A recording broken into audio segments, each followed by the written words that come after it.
Weaklings are afraid of the dark. He would turn off the lights and laugh as I cried. Then he got old, and every evening he asked, "Son, stay until I fall asleep." Now he was afraid of the dark. Growing up in our old two-story house in the suburbs, I developed what would become the defining terror of my childhood, an overwhelming fear of darkness that seemed to consume every corner of my young mind. The house itself wasn't particularly scary during daylight hours, with its faded yellow siding and creaky front porch that overlooked a street lined with maple trees.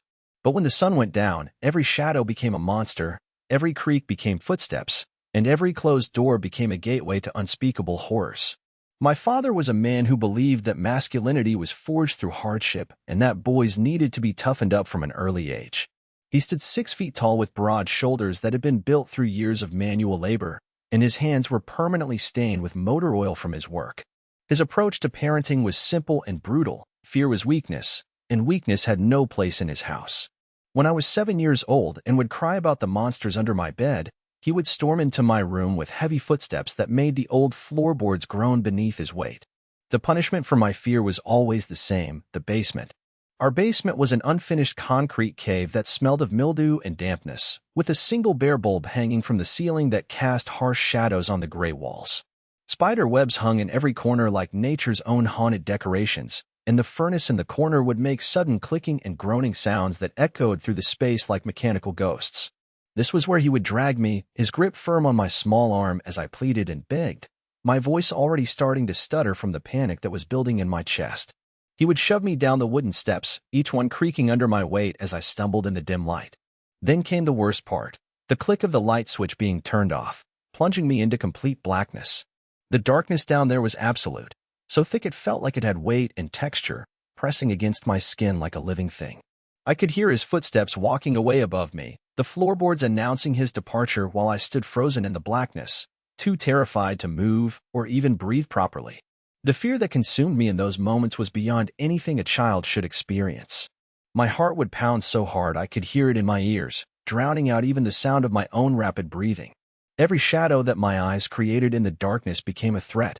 Every sound from the house above became something sinister moving toward me. I would stand there shaking, pressing my back against the cold concrete wall, sliding down until I was sitting on the floor with my knees pulled up to my chest. Time moved differently in that basement darkness. What felt like hours might have been 20 minutes, or what felt like 20 minutes might have been hours. I had no way of knowing. All I knew was the fear that wrapped around me like a suffocating blanket, the way my breathing would become shallow and rapid, and how my voice would catch in my throat when I tried to call out for help. The stuttering that began during these basement sessions would stay with me for years, a physical manifestation of the terror that had been carved into my nervous system. When he finally came back down to get me, flicking the light back on with casual indifference, I would be curled up in a ball on the concrete floor, tears streaming down my face and my whole body shaking. He would look down at me with a mixture of disgust and disappointment, shaking his head as if my fear was a personal failing that reflected poorly on his parenting. The worst part wasn't even the darkness itself, it was the look in his eyes that told me I was less than what a son should be. This pattern continued throughout my childhood. Any sign of fear, any moment of vulnerability, any display of what he considered weakness would result in another trip to the basement. I learned to hide my emotions, to swallow my fears, to present a facade of toughness that I hoped would satisfy him. But the damage was already done. The fear of darkness had burrowed so deep into my psyche that it affected every aspect of my life. School became a challenge not because of academics, but because of the social interactions that my stuttering made difficult. Other kids would notice the way I stumbled over words, especially when I was nervous or scared, which was most of the time. I became withdrawn and quiet, preferring to blend into the background rather than risk drawing attention to myself. Teachers would sometimes try to encourage me to speak up in class, not understanding that the fear of stumbling over my words was almost as terrifying as the darkness itself. The stuttering was worst when I had to talk to my father. Every conversation became a minefield where one wrong word, one sign of hesitation, one moment of weakness could send me back to the basement. I developed strategies to avoid speaking to him directly, communicating through my mother when possible, giving short answers when cornered, and perfecting the art of making myself invisible in my own home. My mother tried to intervene sometimes. I could hear them arguing in hushed tones after I had been sent to my room or after another basement incident. But she had her own fears to deal with, her own way of navigating around his volatile moods and rigid expectations. She would sneak into my room sometimes after these incidents, sitting on the edge of my bed and running her fingers through my hair while I pretended to sleep. Those moments of tenderness were like finding water in a desert, brief respites from the constant tension that defined our household. As I grew older, the basement sessions became less frequent, but the damage had been done. The fear of darkness stayed with me like a scar that never fully healed. I would sleep with lights on well into my teenage years, always making sure there was some source of illumination nearby. Horror movies were completely off limits, and even walking through a dark parking lot or down an unlit street would send my heart racing and bring back that familiar tightness in my chest. The irony wasn't lost on me that the man who had tried so hard to make me tough had actually created exactly the opposite. Instead of conquering my fears, I had learned to live in constant anxiety, always scanning for potential threats, always preparing for the next moment when the lights might go out. The stuttering gradually improved as I got older and gained distance from the source of my trauma, but it never completely disappeared. It would return in moments of high stress or when I felt particularly vulnerable. College provided an escape from the house and from his daily reminders of my supposed weakness. I moved across the country, putting as much physical distance as possible between myself and those basement memories. For years, we barely spoke except for brief, awkward phone calls on holidays. I built a life for myself that was carefully constructed to avoid triggers, apartments with good lighting, jobs that didn't require night shifts, relationships with people who understood my quirks without needing detailed explanations. I thought I had successfully compartmentalized that part of my life, locked it away in the same basement where it had originated. But then came the phone call that changed everything. My mother's voice was strained and tired as she explained that he was getting forgetful, that he was having trouble taking care of himself, that she needed help managing his declining health. The first sign that something had shifted came during my initial visit home in years. The house looked smaller than I remembered, shabbier somehow, as if it had aged more rapidly than it should have. The yellow siding was now more of a dingy beige, and the front porch sagged slightly under the weight of accumulated years. But the most shocking change was in him. The man who had once seemed like an immovable force of nature now appeared fragile and uncertain. His shoulders, which had once been so broad and intimidating, now curved inward slightly, and his hands shook sometimes when he tried to lift his coffee cup. The voice that had once boomed through the house with authority now carried a tremor of uncertainty. But the most dramatic change was in his eyes. Where there had once been confidence and judgment, there was now something that looked suspiciously like fear. The realization that he was declining mentally came gradually, then all at once. It started with small things, forgetting where he had put his keys, having trouble remembering what day it was, getting confused about whether he had taken his medication. My mother, who had spent decades managing his moods and expectations, now found herself managing his basic daily needs as well. The first time he asked me to stay with him at night, I thought I had misheard. We were sitting in the living room after dinner, the same room where he used to announce my punishments and lecture me about the weakness of being afraid. The television was on, casting flickering shadows on the walls that made me unconsciously tense up, even after all these years. He shifted uncomfortably in his recliner, the same chair he had sat in every evening of my childhood, and cleared his throat in that way that usually preceded a criticism or command. But instead of his usual authoritative tone, his voice was small and hesitant. He asked if I could maybe stay until he fell asleep, just for tonight, because he was having trouble getting comfortable in the dark. The word dark hung in the air between us like a bridge across decades of hurt and misunderstanding. Here was the man who had tormented me for being afraid of the very thing he was now admitting scared him. The irony was so complete, so perfectly circular, that I almost laughed. But the expression on his face stopped me. It was the same expression I must have had as a 7-year-old standing at the top of those basement stairs. That first night, I sat in the chair beside his bed, watching him toss and turn under the covers. He had always been a heavy sleeper, someone who could fall asleep anywhere and stay asleep through any noise. But now he jumped at every sound the old house made, the settling of the foundation, the whisper of wind through the trees outside, the distant hum of the refrigerator downstairs. Every noise that had once been part of the familiar soundtrack of home had become a potential threat in his deteriorating mind. I watched him struggle with the same demons that had plagued my childhood, and I felt a strange mixture of vindication and sadness. Part of me wanted him to experience the full terror of what he had put me through, to understand on a visceral level what it felt like to be consumed by fear of the dark. But a larger part of me just felt sorry for the shell of the man who had once seemed so invincible. The routine developed slowly over the following weeks and months. Each evening after dinner, As the sun began to set and shadows started creeping across the rooms, I could see the anxiety building in his face. He would become restless and agitated, checking and rechecking the locks on the doors, turning on more lights throughout the house, finding excuses to keep busy rather than face the approaching bedtime. When he finally admitted he was ready to try sleeping, the ritual would begin. I would follow him upstairs to his bedroom, the same room he had shared with my mother for decades, though she now often slept in the guest room to avoid being kept awake by his restlessness. He would lie down on his side of the bed, pulling the covers up to his chin like a child afraid of monsters. The conversations during these nighttime vigils were unlike any we had ever had. In the soft darkness of his bedroom, with only a small lamp providing gentle illumination, he became someone different. The harsh edges of his personality seemed to soften, and occasionally he would talk about things he had never mentioned before, his own childhood, his fears, his regrets. He told me about growing up during the Depression, about how his own father had been even harsher and more demanding than he had been with me. He talked about the pressure he had felt to provide for our family, the weight of responsibility that had shaped his rigid approach to parenting. He never directly apologized for the basement or the years of calling me weak, but in these quiet nighttime conversations, I began to understand the fear and insecurity that had driven his behavior. Sometimes he would drift off for a few minutes, only to wake with a start, reaching out in the darkness to make sure I was still there. His hand would find my arm or shoulder, and he would relax slightly, reassured by my presence. Other times he would lie awake for hours, staring at the ceiling while I sat beside him, both of us lost in our own thoughts. The most surprising moments came when he would ask me to sing to him. The first time this happened, I thought I had misunderstood, but he explained that my mother used to sing lullabies when I was small, and the sound of a gentle voice in the darkness helped calm his racing mind. So I would sing the songs I remembered her singing to me, simple melodies about sunshine and safety and love. My voice would crack sometimes, not from the old stuttering, but from the emotion of the situation.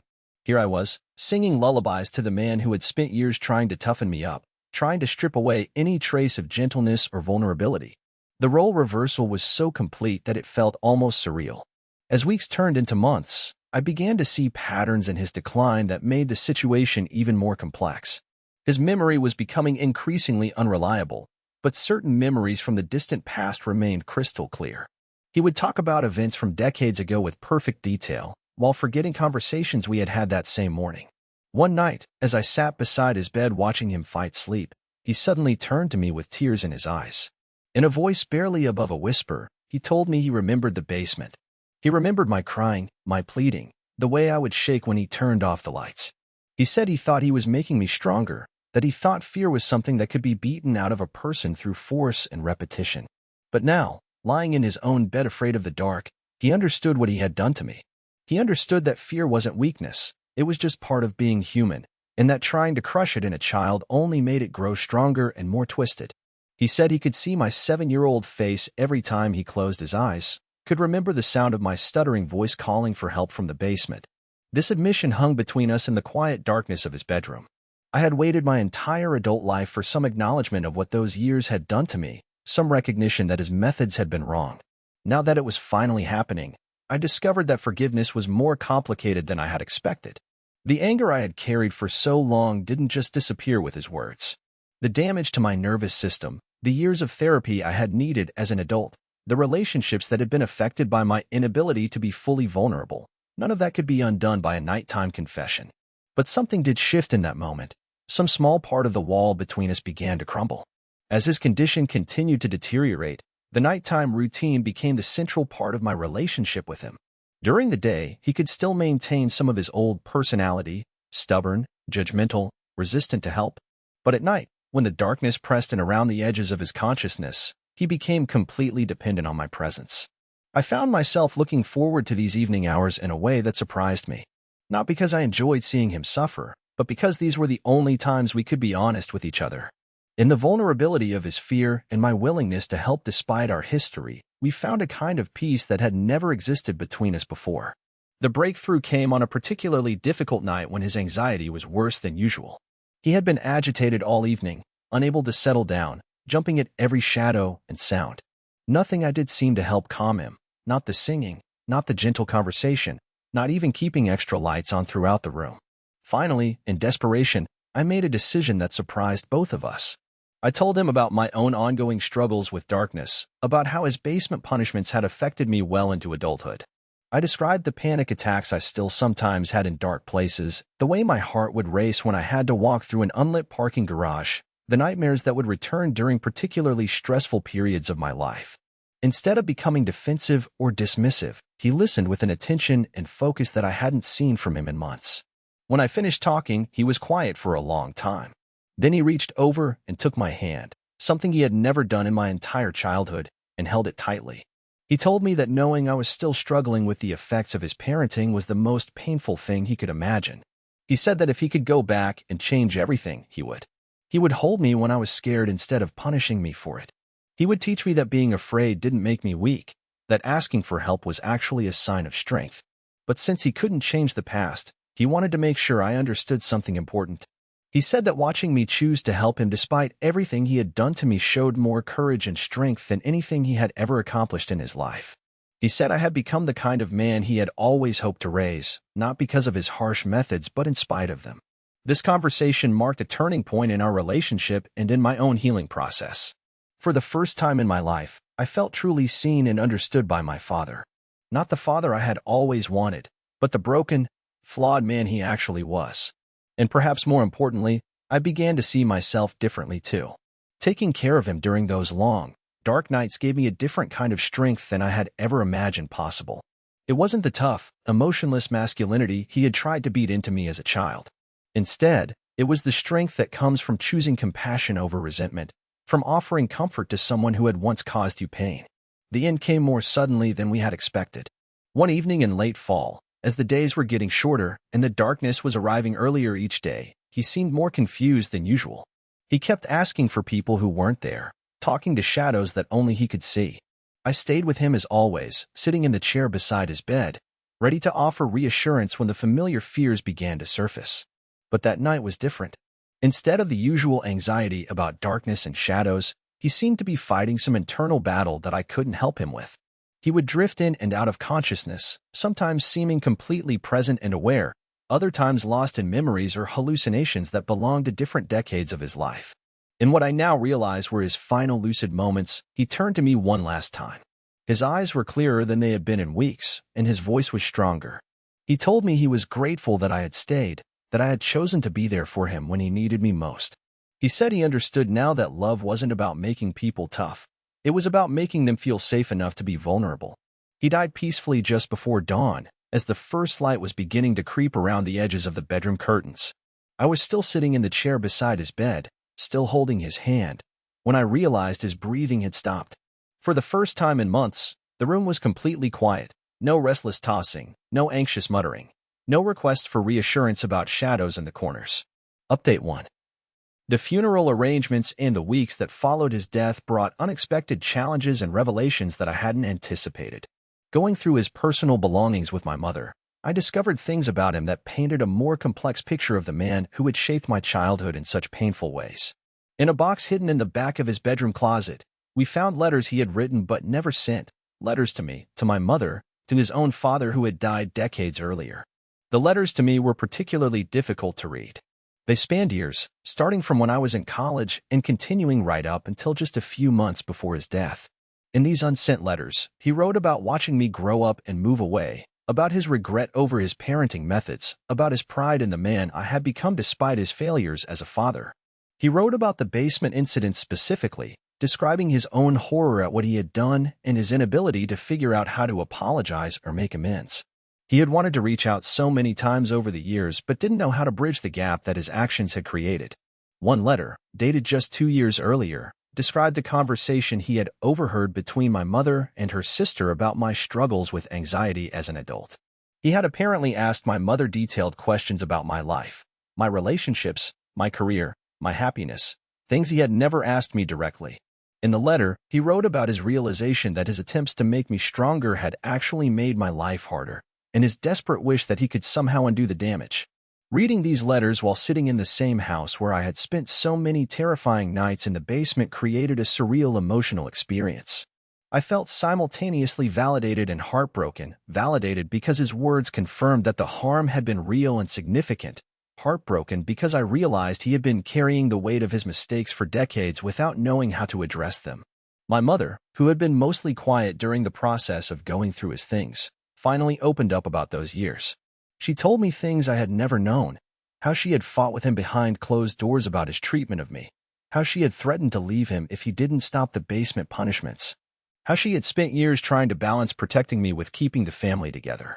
She also revealed that his own childhood had been far worse than he had ever described to me during our nighttime conversations. His father had been not just strict but genuinely cruel, using physical punishment that went far beyond anything I had experienced. She said my father had genuinely believed he was being a better parent than his own father had been, that the basement was his attempt at discipline that didn't involve hitting. This information didn't excuse what he had done to me, but it helped me understand the generational cycle of fear and inadequate parenting that had shaped both of our lives. I began to see him not just as the source of my childhood trauma, but as another victim in a chain of broken men who didn't know how to express love or handle their own emotional wounds. The most unexpected discovery came in the form of a journal he had been keeping during his final months. My mother found it wedged between his mattress and the bed frame, and initially wasn't going to show it to me. But something made her change her mind, and she handed it to me with a warning that it might be difficult to read. The journal entries were scattered and sometimes incoherent due to his declining mental state, but certain themes emerged clearly. He wrote extensively about our nighttime conversations, about how much they meant to him, about his amazement that I had chosen to care for him despite our history,